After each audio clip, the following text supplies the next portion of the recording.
Welcome back. Well, let's go back one last time in this program to President Trump's visit to Israel, because on his one night in Jerusalem, he'll be staying at the world-famous King David Hotel, a site that has already hosted more than its fair share of history. Well, for more, let's return to our Mike Wagenheim, who's outside there in the Middle East's most famous hotel.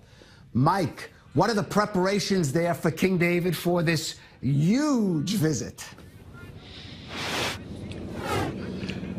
Well, the activity here has been furious since Donald Trump and the White House announced that they'd be coming here. First thing they had to do was boot everybody out. Everybody who was planning on staying here while Trump will be here, they had to get them out, get them suitable accommodations in other hotels in the area. Meantime, preparations are underway for Trump and his administration. Many, many big names will be staying here. We spoke earlier with a representative of the hotel, and plans right now are well underway. Let's give it a listen. We know that Secretary Tillerson is coming, as well as Secretary Mattis is coming, plus maybe the National Security Advisor is coming. So we actually haven't seen the rooming list yet, but I'm sure people like that will have the top suites. We have a presidential suite, we have a royal suite, and a Jerusalem suite. They're all on the same level of comfort, and because we can host 3 heads of state at once. But I'm not sure who will go where. They might say to me that President Trump will go in the royal suite, but maybe he might end up in a normal room somewhere else in the hotel for security reasons. I don't know where physically he sleeps.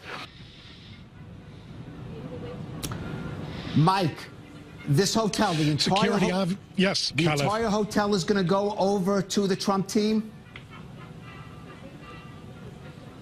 The entire hotel, every single room, every single corner of this hotel will be in the hands of Donald Trump and his administration, except for some rooms reserved for the Israeli Foreign Ministry and some Israeli officials who want to make sure that they're close to the action. Security here will be incredibly tight. The area will be completely closed down. Even parking to local residents will be off limits. The gentleman we spoke to earlier, Sheldon Ritz, said that they have been working with a number of security organizations, both American and Israeli, looking at every corner of this building, making sure it will be secure for Donald Trump and company. And tell me now, the security also in that area, central Jerusalem, it's going to be incredibly tight.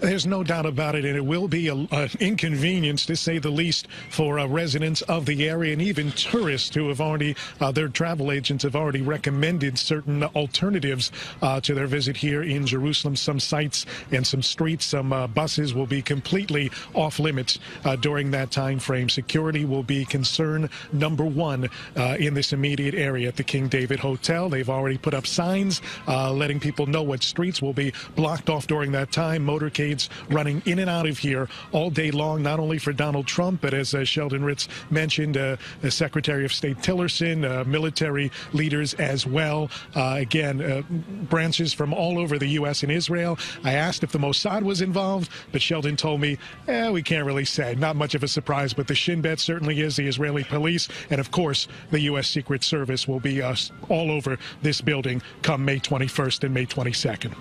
And Mike, has the trip to Masada been confirmed? That was in discussion. Will he be going to Masada?